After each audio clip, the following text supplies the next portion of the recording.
Hello everyone, it's Tailz from Studio Ohzv here, and I'm taking a look at building maps inside Fantasy Grounds Unity.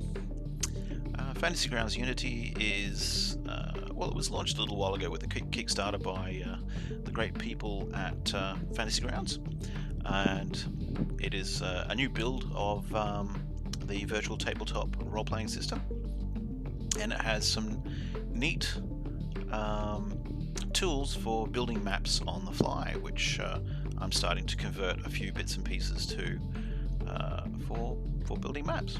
So let's have a look at what you do. So I've just created a sample campaign. I've just used the old D&D 3.5 rule system with the wooden theme. That's why it looks the way it does. So open up your images panel, click on inside the images panel and click create item. And, that will give you a blank canvas. So then just get rid of close the images panel, because we're not going to need that anymore. What I like to do is I like to put it up to the top left corner and then make it as big as I possibly can. And you do that by, so you can move it by clicking and holding on the top, and then you can change its size by bottom right hand corner and draw it out. The first thing you're going to want to do if you're using any of the art assets from Studio Ohzv is you're going to want to click on the grid button, which is just up the top here, which will give you these grid options. Where it says, by default it'll say 50 by 50, you want to change that to 180. That's the default grid size that I use for my map tiles and a lot of the other products that I release that use a top-down square grid system. So change it to 180, that way everything that you put down will snap to a 180 square pixel grid, which you can now see in the background here, which I'm just zooming in and out on so you can see it. Some basic controls. With your mouse pointer inside the window, click and hold with the middle mouse button, and you can pan the view around. Use the mouse wheel to scroll in and out, which is zoom. Left mouse button obviously places things or manipulates things in the window, which I'll get to in a moment. But so that's the basics of control of the window, and this little palette here on the side is where all the extra options are going to be displayed. So now what you're going to want to do is you're going to want to look for some assets. So let's go to our assets panel, which is button down the bottom right here. Click on images to filter your assets. Now at Studio Ohzv I'm starting to convert out a number of my products to modules which take advantage of the tools inside Fantasy Grounds Unity. And so at the moment I've got the Alien Hive map tiles, which has been converted out. Go back up to the top. I've also got I produced some 6-inch square map cards a little while ago. The first was the Cult of Ohzv, and the second was, if I can just find it, was the Dark Mansion. But what I'll start with is the Cult of Ohzv. Now you'll see that at the moment the products that I've got converted out to use Fantasy Grounds Unity at the moment are only available to Studio Ohzv Patreon subscribers and supporters. So if you jump over to Patreon, you can subscribe to Studio Ohzv there.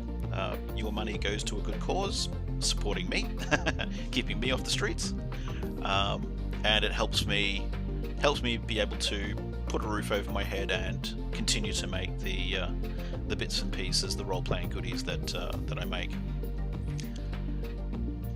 So this one that I've got here, the Cult of Ohzv, is a bunch of ready-made map sections. Each one's a 6x6 section of a ready-made dungeon. So, for example, if I just bring out one of the pieces. Oh, before I put one of the pieces on the board, when you're placing the map pieces onto the map canvas, you need to set up the stamping tool first. So click on the layers button or the layers mode, then click on the stamp tile button, which is the next one just here. You'll see that this option set sort of changes here. Now the piece that we need to concentrate on is this little square here, which basically sets like what pattern the stamping tool is going to be stamping down. So all we want to do is we want to just grab one of our pieces and drag it into that tool, and you'll see it'll snap there. Now what that means is that the stamp tool will now, whenever you click on the window, it'll place down that piece, which is kind of cool, but we don't want all these pieces here. So basically, let's just delete them. So you can just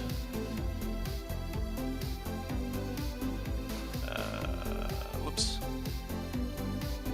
click that, click the little trash can icon. So this is one way you can delete them, or you can just simply click on it, hit the backspace.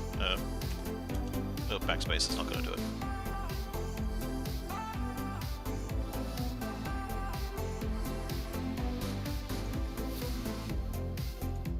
There we go. So we're back to having a blank canvas. But it's important that you sort of load the tooltip with one of the artwork pieces, because that tells it the dimensions. That tells it what sort of the dimension sizes you want to keep it at. So let's start with this piece. Okay, let's zoom in a bit. Now, with the stamp tool, with a piece loaded in there, because they're all the same size tiles, whenever I drag one in, I don't need, like if I just click now, it'll stamp whatever's loaded in there. But obviously I want to be able to just drag them in. So with that selected, I'm probably explaining this very badly, it sort of presets all the dimensions for it, so that when we place the piece that we just drag and drop in, it's going to have the correct scaling and sizing, and it'll just snap to the grid, as long-winded as that description was. So here we have a 6x6 square ready-made section. This product is different to the map tiles that I usually create, simply because this is basically like a ready-made room.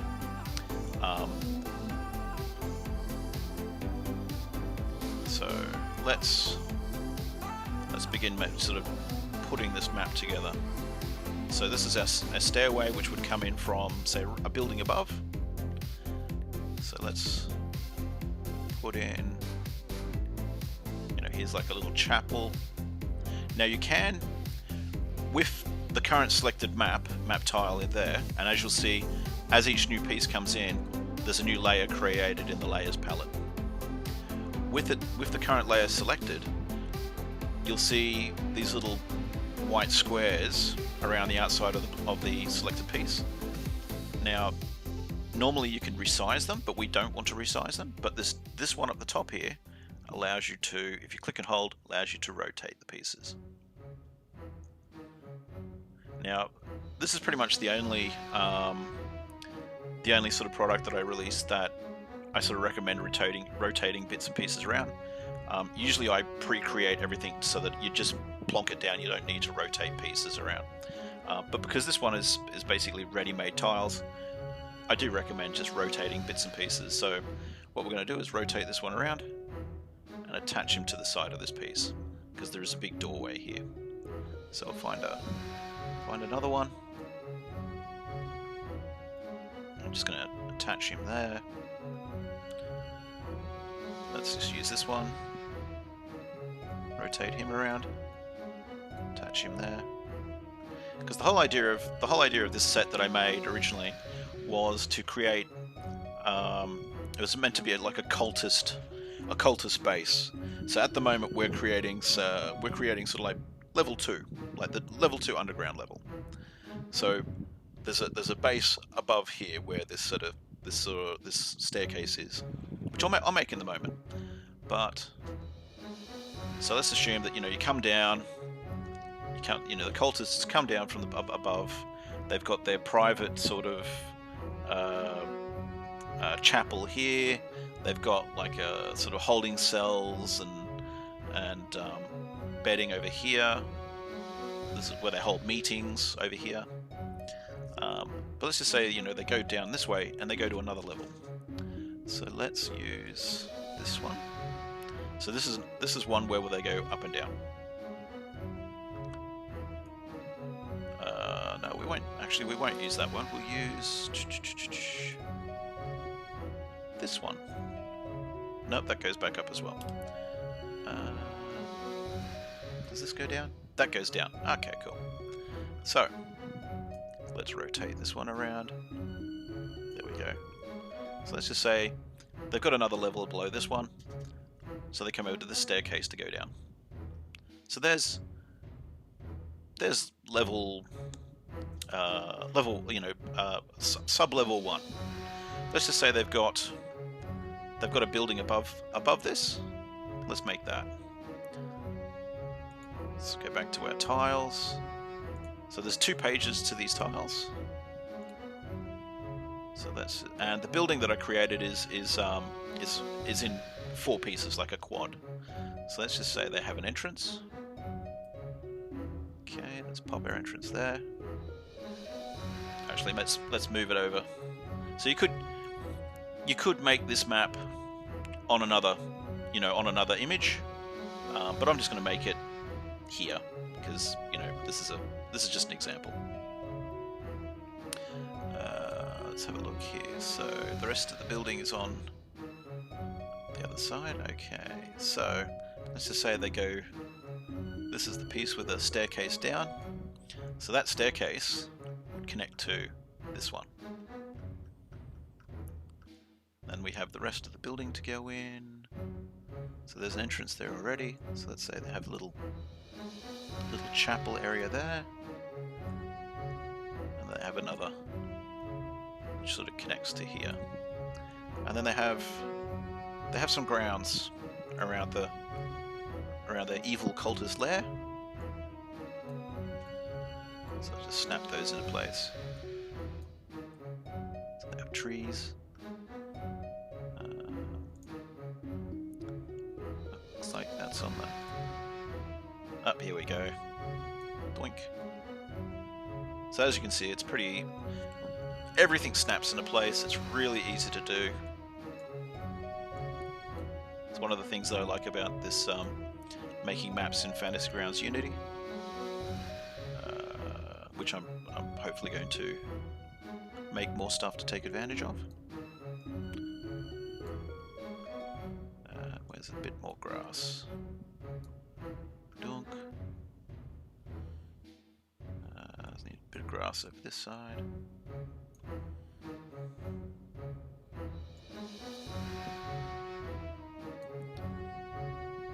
There's a corner piece.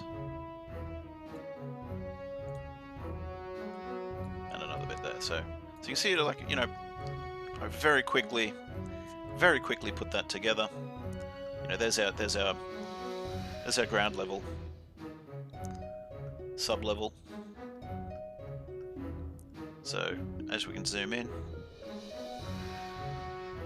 the artwork's quite good, if I say so myself. I think you'll have lots of hours playing with this. Then, so this would be level, the ground level people would come in, have a skirmish, go down the next level, come out here, adventure around exploring this, then go down here, so we have another level to put in. Let's have a look how we can do that. So we need a stairwell coming from above, which I think is that one. No, that's the... This is like a... Can see how there's an up and a down? That's like a middle floor. We want the one... I think I've already used that one. Is it this one? Yeah, okay. So this would be where there's only one, there's only an up. So let's just say they've come down from there, they come to this one. So we could do something really simple where we go, oh, this level's really small, so it's only got this, it's only got that's the bottom level. Or we could go, no, where's a four-way intersection?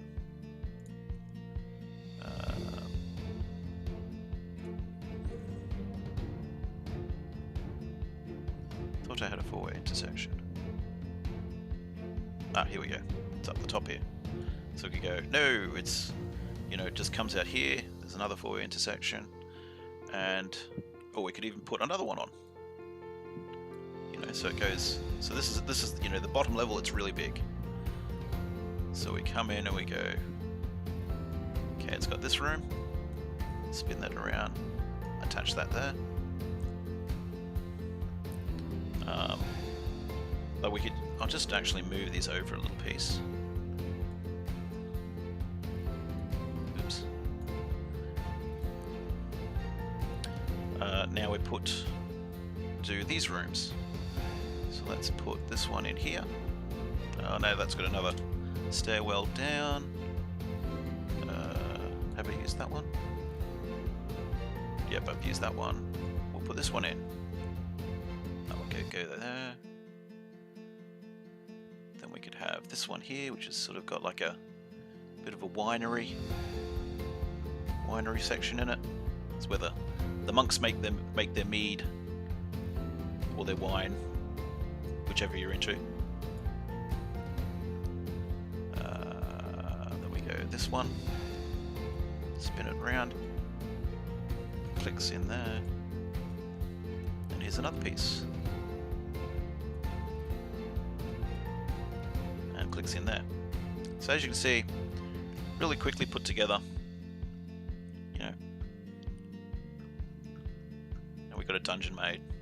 Now the really cool bit, one thing we probably want to do, one cool feature of this little layers palette, is we can put things in folders. So we can call this, so I just created a folder with the little icon down the bottom here, add folder. Let's call this evil cult, because they're evil.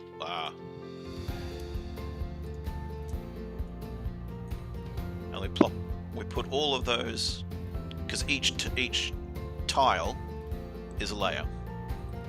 So you can actually see I've just hidden that one. I've turned it back on. By putting the whole lot into one folder, you could just hide or make them visible, the whole lot. But anyway, that's aside from the point.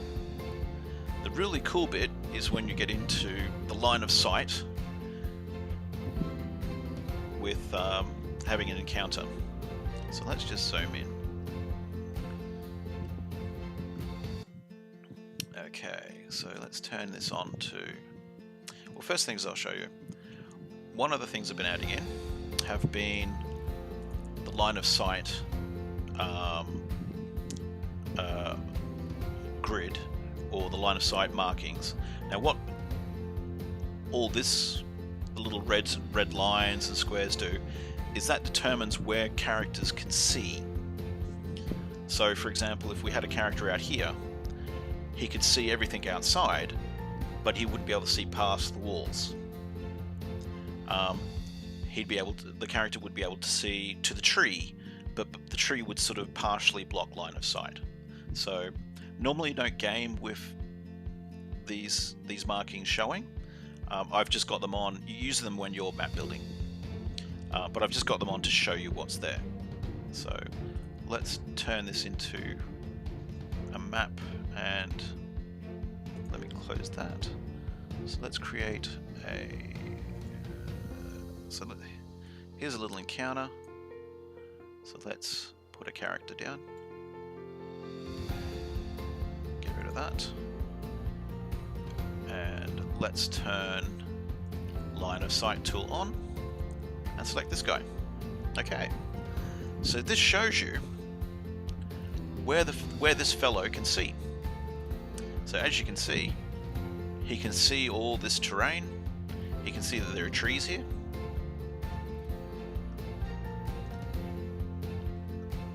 And you can see that there's up to the building.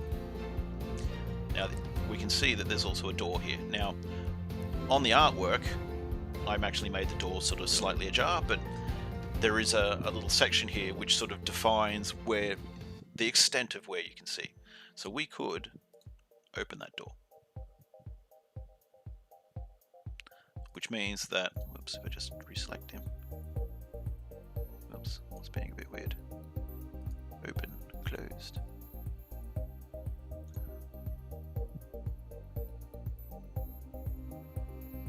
Let me just close this window.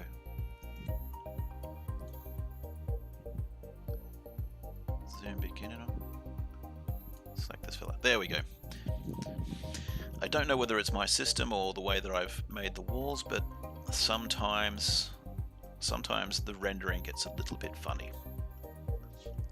I found that all you have to do is just close the panel, reopen it, and you're fine. I'm not certain whether that's a bug in the program or whether it's a bug on my system, but it's something to just be mindful of. It's also another reason why these assets are purely Patreon only. But anyway, so as you can see, we could sort of have a little guy go wandering through the building. You know, these columns block line of sight. More columns here that block line of sight. As you see with the dynamic lighting, I don't think dynamic lighting's in Fantasy Grounds Uni just yet, but the dynamic line of sight means that, you know, where characters can see is defined by their position on the map. So for example, there's another door here, so we could open that door. For some reason or other, it's not liking the fact that I've maybe, I don't know.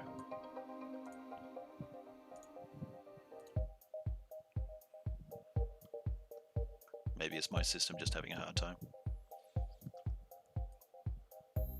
So we can come in, go down the stairwell. So you could have, you know, let's just say this character came over, or we had another character, just unselect him. We had another character come into this section. Where's the encounter? So we had this fella. He's just come down the stairs.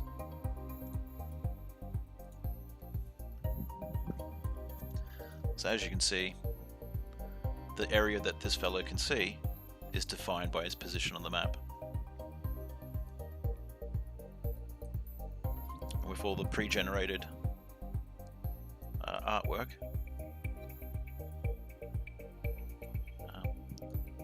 it makes exploring the place quite fun, as the line of sight system will sort of reveal it as your players explore. But that's how that works. I'm slowly starting to implement this material in the stuff that I make. Well, I hope you enjoyed this little preview sample. Please check out my work at studiowildfur.com. Wildfur.com. or join us over at Patreon. The more support that I get, the more material I can put out. Thank you very much.